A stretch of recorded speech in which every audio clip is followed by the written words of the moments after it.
Hi guys! Welcome to my YouTube channel. Ang pag-uusapan natin ay about sa birth certificate. Itong birth certificate ng pamangkin ko.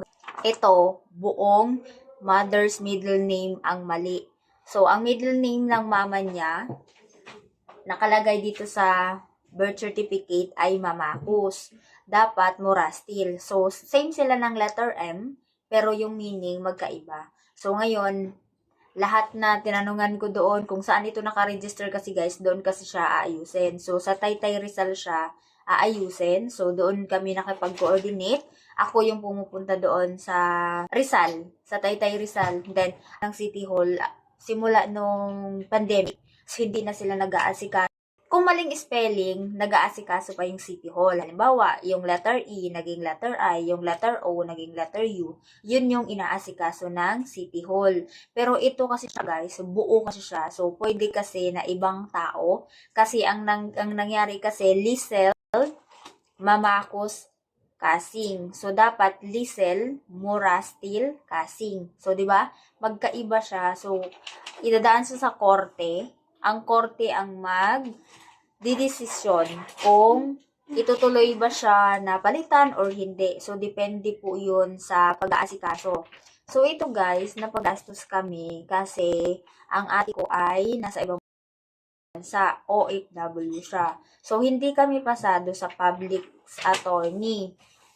Yung sa mga PAW, Public Attorney's Office, hindi kami pasado kasi OFW. So, ang tinutulungan kasi ng PAW or ng Public Attorney's Office ay yung mga minimum ang sahod bababa. So, yun yung mga tinutulungan nila, yung mga wala talagang income na malaki, ganun. Yun yung tinutulungan ng PAW. So, ngayon, kailangan naming humanap ng private attorney para maasikaso siya. Kasi kailangan na siyang ayusin. Ngayon lang naisip ng ate ko na ipaayos kasi kailangan na. So, noong mga dating panahon, hindi niya naisip ipaayos kasi hindi niya naisip na kailangan palit. Ewan ko dun.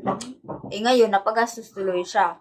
So, ang ginastos namin guys sa lawyer ay 100,000 pesos. 100,000 pesos, bukod pa doon yung appearance ng attorney papunta sa korte. So, kung ilang beses siyang pupunta doon, magbabayad kami ng 8,000. Kada punta ng attorney doon sa Rizal, 8,000 pesos kasi hindi na siya Metro Manila. Probinsya na kasi siya Rizal. So, yun yung province rate nila, 8,000. Kapag along Metro Manila lang siya guys, 5,000 lang yung appearance ng attorney. So, ngayon, si attorney na ang mag-aasikaso, then si attorney na ang bahala nito, kailangan lang ng appearance ng mama niya at saka papa niya. So, ipapatawag naman sila sa court, pero kasama naman si attorney. So, si attorney na ang bahala kung ano yung mga gagawin dito. Basta, nag-down lang kami doon. Then, ang sabi ni attorney, pagka natapos na, kasi ano siya almost 1 year din, mga ilang months din kasi itong aasikasuhin. Ang gagawin lang ng ate ko, uuwi siya galing kasi siya ng ibang bansa, so uuwi siya parang isang araw para pumunta siya sa korte. So, sasabihin naman ng attorney, so ganun ang mangyayari guys kapag merong mali na buo. Buo ha, hindi yung isang letra lang, dalawang letra lang, hindi yon. Yung buo, hindi na nag-aasikaso ang City Hall ng buo. Katulad nito, letter M, ang nakalagay dito sa birth certificate ay Mamakos, dapat ay Morastil. So, yun. Dahil doon, hindi na inaasikaso ng City Hall, maghahanap kayo ng lawyer. Kung hindi naman mataas ang monthly income nyo po, pwede naman kayong lumapit sa public attorney's office, sa mga PAW. Nag-aano sila, naglibre lang yon sa mga PAW. Nag-aasikaso sila kasi ano yun attorney yun ng mga ng gobyerno. So tumutulong sila sa mga mahihirap nating kababayan. So ngayon, yun, may requirements lang kasi kung paano ka makapasa doon. Kailangan mababa yung sahod, minimum lang pababa. And then yung mga hindi talaga kayang kumuha ng mga private lawyer, yun yung inaasikaso ng mga PAW. So kami guys, ilang beses kaming nag-attempt na makakuha ng public attorney. Kaso, yun nga, failed kami kasi hindi kasi ako parent ng pamangkin ko. Ako kasi nag-asikaso nito kasi nga yung ate ko nasa ibang bansa. Then, yung sinabi ko na yung ate ko nasa ibang bansa, hiningi siya ng 3 month ng payslip. So, yun, doon pa lang, bagsak na kami. Kasi nga, ang sahod niya is around ganon. Diba yung, alam nyo naman yung mga sahod ng mga OFW. Tapos, bumalik ako doon. Sinabi ko na parang inabandona na si Gabgab.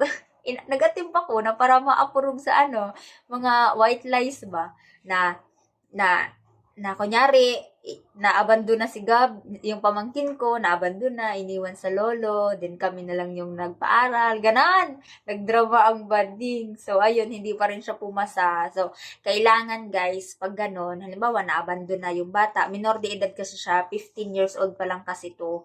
So, kapag ganon, inabandon na yung bata, aantayin na maging legal age ang bata at ang bata na mismo ang mag-aasikaso kung ano yung mali. So, yun. Hindi pwedeng basta-basta lang na nag-decide ako na papalitan siya, ganun. Hindi siya pwede kasi legal documents kasi to. So, pwede kasing yung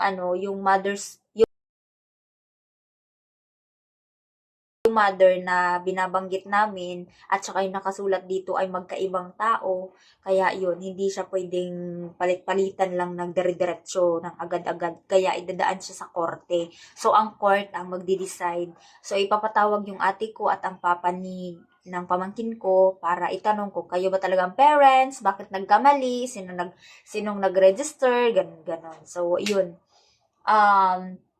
Saan nakuha yung apelido na yan. So, nakuha kasi siya sa stepsister namin. So, akala nung papa ni Gabgab na yun. Parehas kasi na letter M. So, akala niya yun. Kaya, ayun. Nagkamali siya, guys. So, ang pagkakamali naman nilang parent, hindi nila pinaayos habang bata pa yung pamangkin ko. Kasi 15 years old na siya ngayon eh. So, meron silang 15 years na hindi nila inasikaso to. So, ngayon, nagka-problema sila, kailangan na nilang gumastos ng malaking pera dahil dito, kailangan na niyang ipaayos kasi balang araw, gagamitin nila to. Basta gagamitin nila to, ganon. Tapos yun, guys, kapag may magre-rehistro kayo ng ganito, advice lang na ayusin talaga ang mga spelling, ang mga kabuuan ng apelido para wala kayong maging problema. Kasi katulad nito, nagkaroon ng problema na pagastos pa, or kapag halimbawa meron talagang mali doon sa birth certificate, maaga pa lang, agapan nyo na. Kasi para hindi kayo mapapagastos ng katulad sa amin. So ito, lesson learned lang din ito na sinishare ko sa inyo para maging aware din kayo kasi hindi basta-basta o saan ka kukuha ng 100,000 bukod doon sa 100,000 may appearance pa yun. So ganun, kailangan talagang ipon ng ate ko para pambayad doon. So, sayang din yun, di ba? Kung normal na tao lang tayo na katulad natin, normal na tao lang, so, saan natin kukunin yung 100,000, di ba?